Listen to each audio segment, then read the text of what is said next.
아멘. 하나님 말씀입니다. 오늘 생명의 말씀을 통하여서 하나님의 은혜가 우리 모두에게 풍성하기를 주의 이름으로 축복합니다.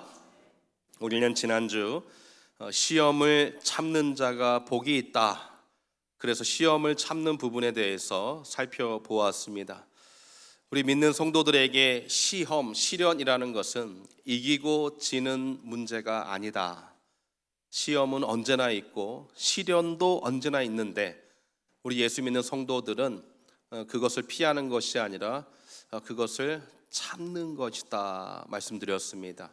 왜냐하면 우리가 하나님의 은혜 아래, 하나님의 사랑 안에 거하고 있기 때문에 그 하나님의 인내로 우리가 참을 수 있다 배웠습니다. 그런데 왜 시험이 계속 있다고 여기는 것입니까? 자기 욕심 때문이다. 그래서 지난주 말씀 가운데 뭐 하지 말라? 속지 말라 말씀드렸습니다. 왜 속습니까? 진리의 말씀을 모르기 때문에. 하나님의 말씀, 진리의 말씀을 모르기 때문에 사람들이 속아 자기 욕심을 따라서 오히려 시험에 빠지고 시련 가운데 더 고통을 당하더라라는 것을 우리가 지난주 말씀을 나누었습니다. 이제 진리의 말씀이 있는데 그 말씀을 제대로 몰라 시험에 빠진 예를 우리가 지난주 살펴보았다면, 그렇다면 이제 진리의 말씀이 있는데 이 말씀을 어떻게 대해야 되는가, 성도들의 말씀 앞에 선 태도에 대해서 오늘 본문들이 잘 이야기해 주고 있습니다. 한글을 아는 분들이라면 오늘 본문을 읽어보면 무슨 말을 하는지를 여러분들이 충분히 이해할 수 있을 것입니다. 저는 뉴욕에 25년째 살고 있습니다. 중간에 8개월 캘리포니아 잠깐 갔다 오고 그리고 계속해서 뉴욕에 살고 있습니다. 물론 저는 한국에서부터 신앙생활을 했습니다. 교회에 다녔죠. 엄밀히 따지면 태어나자마자 저는 교인이 되어 있었고 지금까지 그리스도인으로 살고 있습니다. 25년 전에 뉴욕에 왔더니 모든 이민자들이 거의 90% 이상이 교회 중심의 이민 생활을 하는 것이었습니다. 저는 그리스도인이었기 때문에 교회 가는 것이 당연한데 제가 와서 이민자들을 봤더니 특별히 뉴욕은 뉴저지도 완전히 다른 이민자의 삶이에요. 여러분 아시죠? 뉴저지, 롱아일랜드, 타주 완전히 달라요. 특별히 여기 퀸즈, 뉴욕, 파이브보로, 뉴욕시티, 여기는 정말로 이민자들이 정말로 전쟁을 치르는 것 같이 아침에 일찍 일어나서 늦은 시간까지 열심히 일하고 또 자녀들 열심히 공부시키고 그 이중 문화 가운데서 그 이중 언어 가운데서 고생하는 자녀들을 위하여서 그렇게 열심히 일하는 모습을 보면서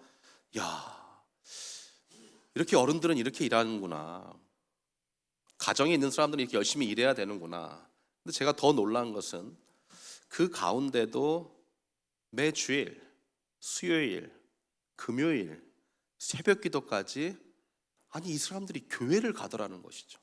저는 어렸을 때부터 그렇게 자라왔기 때문에 그게 몸에 익혀졌고 또 저는 그 삶이 저에 맞는 삶이라고 믿었습니다.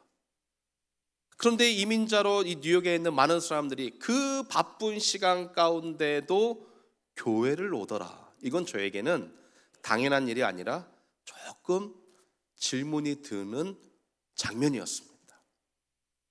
제가 다니던 교회도 마찬가지였습니다. 이른 아침에 일찍 와서 기도하고 그리고 일찍 일을 나가고 그리고 늦게 돌아오시는 분들이 대부분이었습니다. 아마 지금도 여러분들은 그렇게 생활할 것입니다. 그분들이 그렇게 바쁜 와중에도 교회에 오는 이유를 제가 이제 서서히 발견하게 됩니다. 그것은 바로 예배였습니다. 예배를 통하여서 위로받고 예배를 통하여서 새 힘을 얻게 되는데 그 중심에는 하나님의 말씀이 있었습니다. 할렐루야.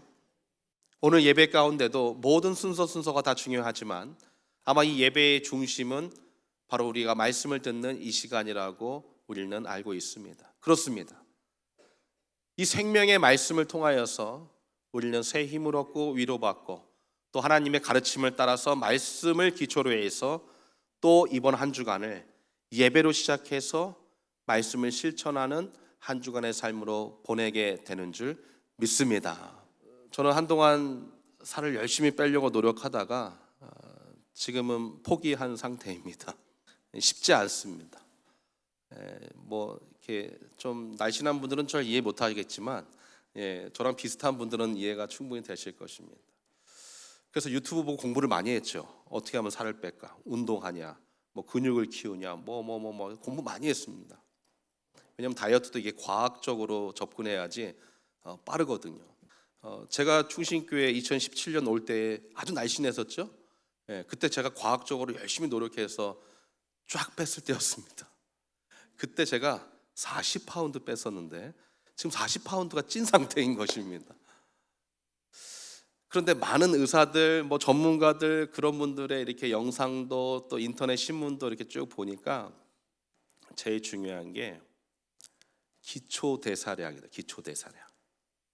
그러니까 사람마다 기초 대사량이 다 다르지 않습니까? 그러니까 기본적으로 우리가 어떤 사람은 10으로 하루를 보내고 에너지 힘을 본다면 어떤 사람은 뭐 50으로 쓰고, 그러니까 이 기초적인 대사량, 그러니까 내가 운동하지 않아도 자동적으로 내 몸이 힘을 발휘해서 이 지방을 태울 수 있는 그 대사량을 높여주면 계속 이 다이어트가 유지가 된다라는 것입니다. 우리 신앙의 기초 대사량이 무엇입니까? 벼락치기 안 됩니다. 다이어트 벼락치기 안 되죠. 신앙생활에 벼락치기 되지 않습니다. 언제나 기초 대사량을 높여놔야 돼요. 영적인 기초 대사량. 그래서 자동적으로 나의 나쁜 지방들이 빠져나가는 것이죠. 나의 삶의 나쁜 것들이 자동으로 빠져나갈 수 있도록 나의 영적인 기초 대사량을 올리는 방법이 바로 말씀인 것입니다. 그 말씀이 선포되는 예배가 여러분의 영적 기초 대사량을 올린다라는 것을 여러분 기억할 수 있기를 주의 이름으로 축복합니다. 그래서 오늘 말씀의 적용이 나오는 거예요. 그 말씀을 어떻게 대해야 되는가? 진리의 말씀이 선포되었습니다. 그러면 그 말씀을 어떻게 대해야 되는가? 첫 번째로 말씀은 온유함으로 받아야 되는 것입니다. 오늘 19절에 봤더니 이런 말씀이 있습니다. 내 사랑하는 형제들아, 너희가 알거니와 사람마다 듣기는 속히 하고 말하기는 더디하며 성내기도 더디하다. 자, 듣기는 속히 들으래요. 말하기는 천천히 말하래요. 화내는 것도 천천히 하래요. 아니 목사님, 성낸다, 화낸다라는 것은 하지 말아야 되는 거 아닙니까? 어떻게 성경에서 천천히 화내라 라고 말할 수 있는 것입니까? 여기에는 지혜가 담겨져 있는 것이죠. 듣기는 속히 해라, 잘 경청하라는 것입니다. 이게 영어로 퀵이라고 되어 있는데 이게 스피드의 문제가 아니라 자세의 문제거든요. 다른 사람이 말할 때 막 딴 데 보면 안 되겠죠. 다른 사람이 말할 때 어떻게 됩니까? 이렇게 서로 이렇게 눈을 마주친다든지 고개를 까딱까딱 해주시면서 동의해 주시면서 경청을, 물론 마음으로는 듣기 싫어 할지라도 서로 웃음을 이렇게 지어가면서, 그게 예의 바른 경청의 모습이다라는 것이에요. 그리고 나서 그 사람에게 뭐 하는 거예요? 내가 반응할 때 뭐 하라? 천천히 해라. 왜 천천히 해야 될까요? 왜 화를 냈는데 천천히 화를 내야 될까요? 여기 안에 지혜가 있는 거예요. 이건 지금 진짜 천천히 하라는 의미의 뜻이 아닙니다. 사람마다 듣기는 속히 해라. 이 듣기, 여기서 말하는 듣는다라는 것은 두 가지인데, 하나는 말씀을 듣는다라는 거예요. 두 번째는 사람의 말을 듣는 것을 의미하는 것입니다. 그런데 말씀을 듣는 것으로 해석해도 되지만 저는 그거는 두 번째로 보고 첫 번째 사람에게 듣는 것을 의미한다, 그렇게 저는 해석하고 있습니다. 왜냐? 이미 진리의 말씀이 선포되었거든요. 그래서 21절에도 보면 뭐예요? 너희 영혼을 구원할 바 마음에 심긴 도를 온유함으로 받으라. 그러니까 마음에 심긴 도, 이거 도를 아십니까? 그 도 아니고 하나님의 말씀을 의미하는 것입니다. 성경 말씀, 하나님의 말씀, 그 너 마음에 심긴 도가 있지, 말씀이 있지 않냐? 그거를 마음만 두지 말고 이거를 받으라, 이 의미인 것입니다. 그러니까 진리의 말씀이 이미 선포되었기 때문에 19절에 사람마다 듣는다라는 것은 하나님의 말씀을 듣는다라는 해석보다는 그렇게 해도 되지만 다른 의미가 담겨져 있다. 바로 이것 때문에 그렇습니다. 이 초대교회 당시에 또 야고보서, 히브리서, 베드로, 전후서, 유다서, 요한 1, 2, 3서 요 책들을 받을 시점이 이제 AD 70년 예루살렘의 성전이 무너지는 그 기간이 얼마 남지 않을 종말의 시간이었어요. 당시에는. 그래서 그때는 세상이 다 멸망하게 된다 이렇게 믿었어요. 두 가지 중에 하나였어요. 예수님이 오시던지 아니면 우리가 다 죽던지. 그래서 이제 우리가 살아있는 동안 끝까지 복음을 전하자, 땅끝까지. 그런 시기였단 말이죠. 그 당시엔 다 가정에서 예배를 드렸습니다. 그런데 예배의 특징이 있었습니다. 초대교회에는 예배의 순서가 매 주일마다 바뀝니다. 우리는 매 주일마다 이 순서가 똑같아요. 초대교회는 매 주일마다 바뀝니다. 왜 그렇습니까? 환경에 따라서. 어쩔 때는 성도들이 많이 모일 때도 있고 적게 모일 때도 있고, 어쩔 때는 아침에 모일 때도 있고 저녁에 모일 때도 있고 점심에 모일 때도 있고 새벽에 모일 때도 있고, 어떠한 때는 밖에서 군인들이 죽치고 앉아 있어서 소리도 못 내고 예배 드릴 때도 있고, 그래서 모든 예배의 순서가 다릅니다. 그런데 아무리 예배의 순서가 다르더라도 꼭 잊지 않고 하는 한 순서가 있습니다. 그거는 설교하는 설교자가 설교를 하든지, 아니면 당시에는 설교자들이 많지 않았습니다. 왜냐하면 그때는 목사들이 많지 않았기 때문에 자기들이 그냥 암기했던 성경을 암송합니다. 낭독하지요. 또는 적어두었던 구약의 이야기들, 출애굽의 이야기들을 성도들과 나누게 됩니다. 그게 설교였고 그게 말씀의 강론의 시간이었어요. 그리고 나면 성도들과 또는 목회자와 토론의 시간을 갖습니다. 이거 뭐 싸우는 게 아니라 말씀을 적용하는, 우리 소그룹 동산 모임에서 우리가 말씀 쉐어링을 하듯이 이 말씀을 적용하고 쉐어링하는 시간을 갖게 되는 것입니다. 그때 뭐 하라는 거예요? 속히하고 다른 사람의 말을 잘 경청하고, 그리고 그 말 앞에 반응할 때 말하기는 더디하라, 천천히 하라. 그 말을 듣고 있으면 아니 집사님 그 말 아니잖아요, 아니 장로님 그거 아니잖아요 하면서 화내지 말고, 화를 내라는 말이 아니에요. 천천히 화를 내라는 거. 여러분 천천히 화를 낼 수 있는 분 있어요? 그런 분 있으시면 저 좀 소개시켜 주세요. 좀 배우게. 화는 언제 납니까? 갑자기 욱 그렇죠? 욱. 하나님의 말씀을 들은 성도들은 하나님의 말씀으로 다른 사람에게 말을 해야 되는 것입니다. 여러분, 하나님의 말씀이 누구를 지칭하는 것입니까? 예수 그리스도. 예수 그리스도는 보이지 않습니다. 근데 그 예수 그리스도께서 누구이신가를 정확하게 적어 놓은 책이 성경인 줄 여러분 믿으시죠? 아멘. 구약은 오실 예수님, 신약은 오신 예수님, 다시 오실 예수님을 적고 있는 것입니다. 그래서 이 예수님, 이 말씀을 나의 마음에 받는 것이에요. 나에게 들려진 말씀을 받아서 이 말씀을 실천해야 될 때, 그때 온유함으로 해라. 자, 이 온유하다라는 것이 단어를 쫙 추적해 봤더니 마태복음 11장 28절 29절에 나와 있는 그 유명한 예수님의 말씀 가운데 있더라고요. 수고하고 무거운 짐진 자들아 다 내게로 오라, 내가 너희를 쉬게 하리라. 나는 마음이 온유하고 겸손하니 나의 멍에를 메고 내게 배우라. 거기서 말하는 그 온유가 바로 오늘의 단어의 파생 단어입니다.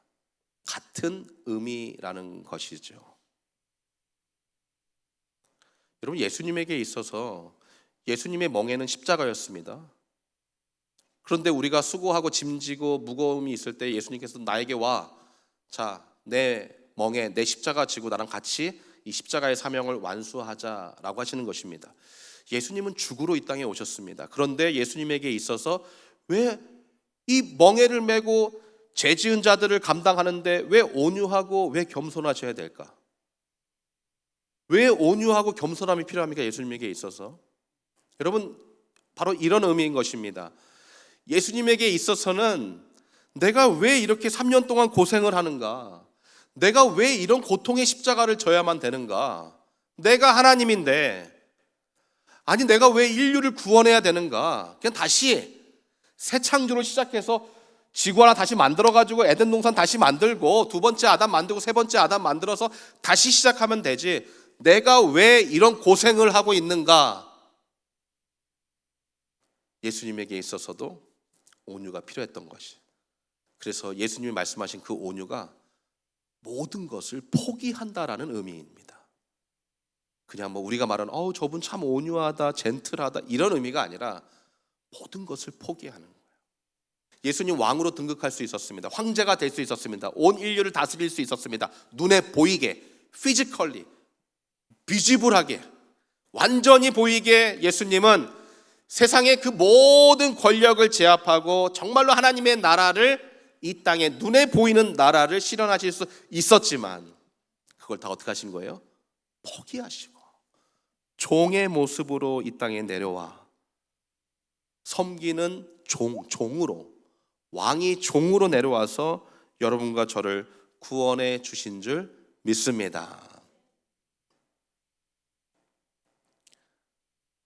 우리가 화를 내고 말을 함부로 하는 것이 얼마나 무서운지 21절에 이렇게 말씀하고 있어요. 함께 같이 한번 읽어볼까요? 그러므로 모든 더러운 것과 넘치는 악을 내어버리고 능히 너희 영혼을 구원할 바 마음에 심긴 돌을 온유함으로 받으라. 21절 그러므로가 19절 20절을 수반하는 것입니다.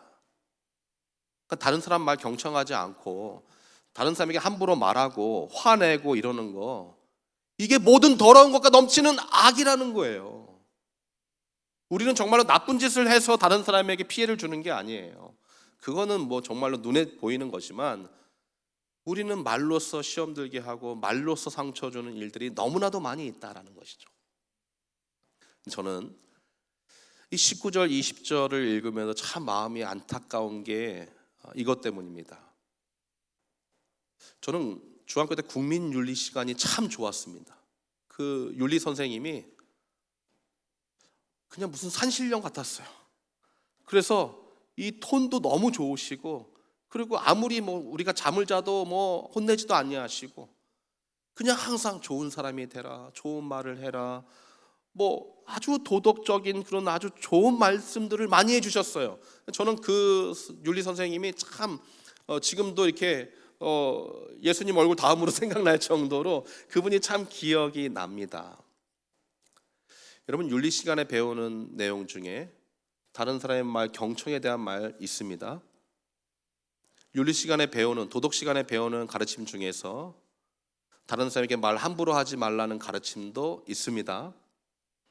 화내지 말고 다른 사람을 존귀히 존경해라, 이러한 가르침도 있습니다. 사실 여기 앉아있는 어른들은 이거 배우지 않으셨어도 다 그렇게 살아야 되는 것 알고 있습니다.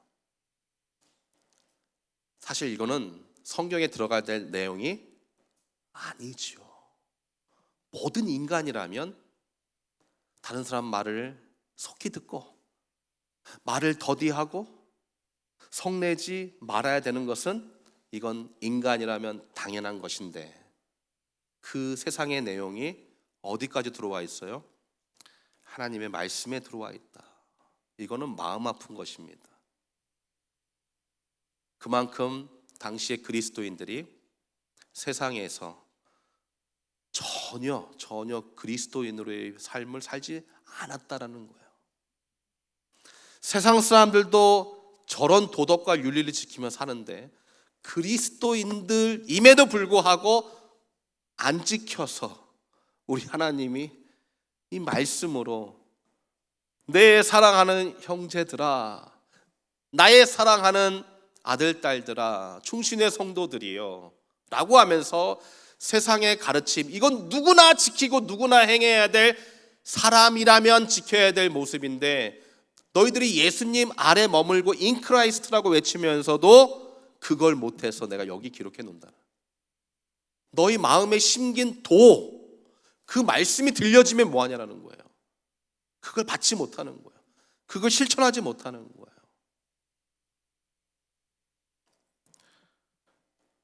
우리 교회 안에서 종종 일어나는 일이죠. 우리 교회에서도 몇 번 실제 있었던 일입니다.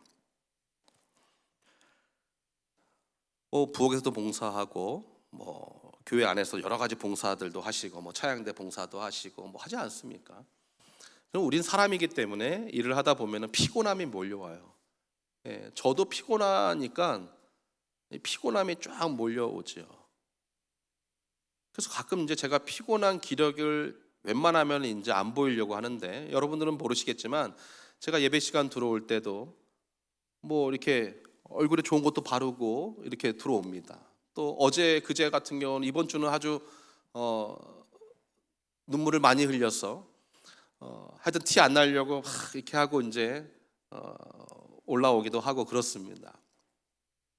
근데 한번 제가 많이 피곤했어요. 많이 피곤했는데 누가 그러는 거죠. 목사님 많이 피곤해 보이세요. 제가 이번 주 신방도 많고 또 잠을 제대로 못 자서 좀 피곤합니다.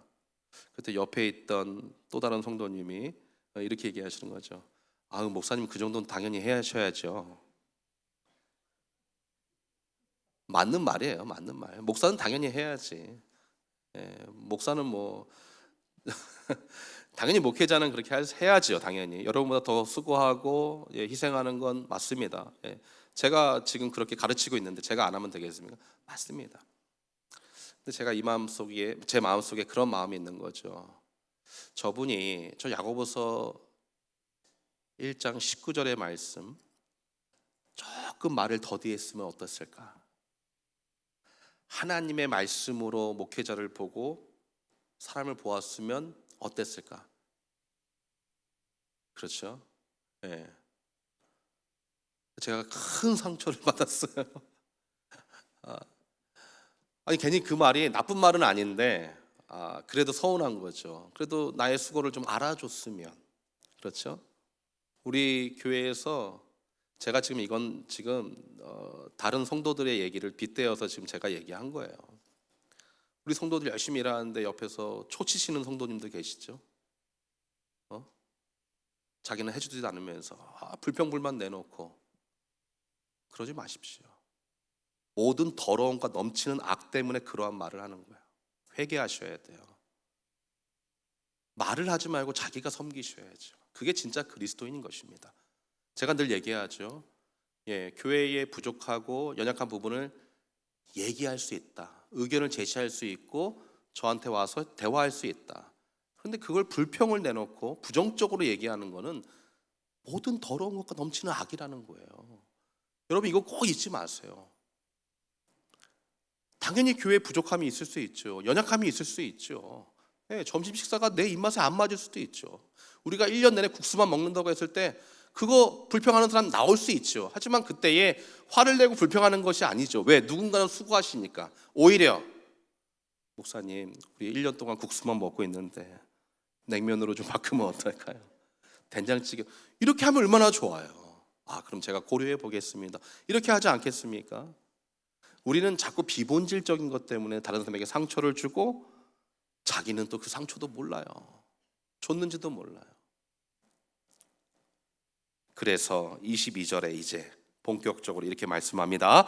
너희는 도를 행하는 자가 되고 듣기만 하여 자신을 속이는 자가 되지 말라. 누구든지 도를 듣고 행하지 아니하면 그는 거울로 자기의 생긴 얼굴을 보는 사람과 같으니 제 자신을 보고 가서 그 모양이 어떠한 것을 곧 잊어버리거니와. 사랑하는 성도는 두 번째로 말씀을 대하는 성도의 태도는 첫 번째로 온유함으로 받고 두 번째로 말씀은 행하라고 주신 것입니다. 한번 따라하시죠. 말씀은 행해야 됩니다. 오늘 그러면서 거울 비유를 하나 말씀해 주고 있습니다. 당시에는 거울이 없었습니다. 그래서 자기 얼굴을 보고 싶으면 지금같이 우리는 핸드폰으로 볼 수도 있고 거울 많지 않습니까? 언제든지 얼마든지 볼 수 있지만 당시에는 딱 두 가지 방법으로만 자기 얼굴을 볼 수 있었는데 100% 클리어하게 보지 못했습니다. 첫 번째 방법은 연못이나 물을 모아놓은 곳에 가서 자기 얼굴을 비추는 것입니다. 이거 해보셨죠? 그래서 자기 얼굴을 봐요. 그런데 자기 얼굴을 보고 여러분들 여자분들 혹시 물에 자기 얼굴 비추면서 화장하실 수 있겠어요? 못해요.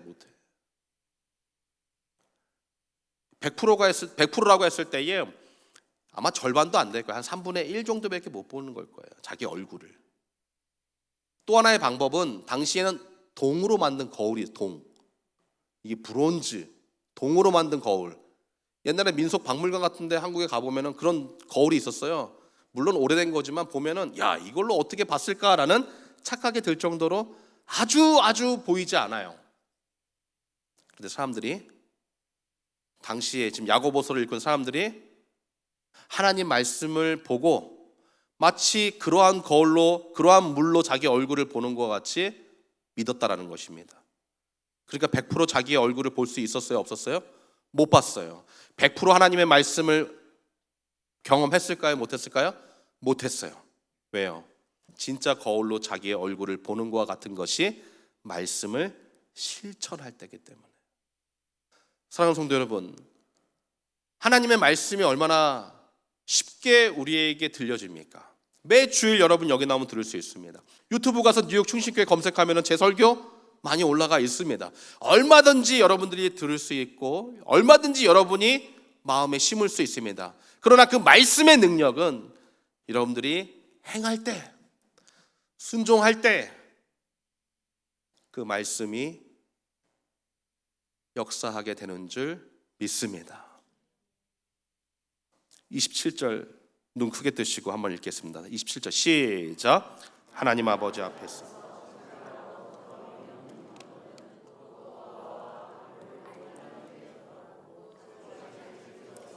물들지 아니하는 이것이라.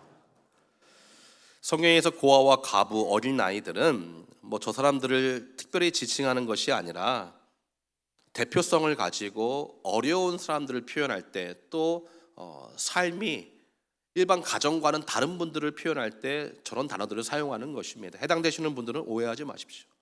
그러니까 어려움에 있는 분들, 진짜 정결하고 더러움이 없는 경건은 그런 어려움에 있는 사람들을 돌아보고 또 자기가 세속에 빠지지 않는 거예요.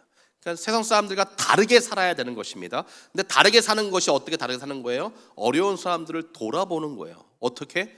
말씀을 따라서 돌아보는 거예요. 그게 말씀을 적용하는 우리의 첫 번째 걸음이 되는 것입니다. 저는 감사한 것이 우리 교회 성도들이 누가 어렵다 그러면은 제가 시키지 않았지만, 제가 부탁하지 않았지만 알아서 그렇게 방문도 하고 챙겨주고 기도해주고, 저는 그러한 모습이 참 자랑스럽습니다. 그게 당연한 거거든요. 교회 안에서 기도 제목을 카톡방에 올리면 10초라도 그 자리에서 기도하는, 그게 정말 가족인 것이거든요. 그렇지 않습니까? 아니, 제가 제 부모에게 아니면 제 동생들에게 야 얘들아, 오빠가 지금 아프다, 많이 좀 도와달라, 내 마음이 좀 아프다, 지금 힘들다, 이 중요한 일이 있다, 답변도 없고 읽지도 않고 전화도 없고, 가족 아닙니다. 가족은 반응이 있는 것이죠. 하나님 말씀의 근거에서. 그래서 우리 성도들 가운데 어려움에 있는 성도들, 우리 성도님들이 서로 위로하고 격려하는 모습, 정말 저는 자랑스럽게 여기고 있습니다. 지난주에도 우리 하집사님네 소식 듣고 집으로 가시고 또 병원에 들어오지도 못하는데 병원까지 왔다 가시고, 저는 그런 모습이 진짜 가족의 모습이다. 물론 꼭 와야 되는 건 아닙니다. 와도 여러분들이 더 힘들 수도 있지. 그러나 그런 작은 모습들, 또 작은 손길들, 그러한 모습이 말씀을 실천하여 어려움에 있는 성도들을 돌아보고 자기 스스로 세속에 빠지지 않는 말씀을 행하는 성도의 모습인 줄 믿습니다. 마지막 27절의 경건은 이렇게, 경건. 저분은 참 경건하시다. 초대교회 성도들이 열심히 신앙생활할 때에 이 경건이란 요 단어를 세상 사람들이 불러주었습니다. 마치 안디옥 교회 성도들이 열심히 신앙생활 할 때에 오 그리스도인들이다라는 크리스찬 단어가 거기서 나왔던 것처럼 여기서 말하는 경건은 릴리지어스하다. 그러니까 신앙심이 깊은 사람들이다. 저 사람들은 자신들이 믿는 신앙을 삶으로 보여주는 사람이다 라는 단어로 경건이다 말했던 것입니다. 그러니까 당시에 그렇게 어려운 환경 속에서 신앙을 지키면서 이 사람들이 경건의 모습을 어디에서 발휘한 것입니까? 교회 안에서가 아니에요. 교회 바깥에서 저 어두운 곳에서 참된 빛과 소금의 사명을 감당했더니 세상 사람들이 저 사람들이 믿는 게 뭔지 모르지만 정말 저들이 믿는 종교가 대단하구나, 저들은 종교심이 강하구나, 신앙심이 강하구나 라고 칭송해 주었던 단어예요. 저는 그러한 경건이 우리 모두에게도 들려질 수 있기를 주의 이름으로 간절히 축복합니다. 한 주간 말씀으로 승리하십시오. 하나님의 부르심 가운데, 여러분의 발걸음 가운데 이 말씀이 적용되게 하실 것입니다. 말씀을 믿고 승리하시는 우리 모두가 되기를 주의 이름으로 간절히 축원합니다.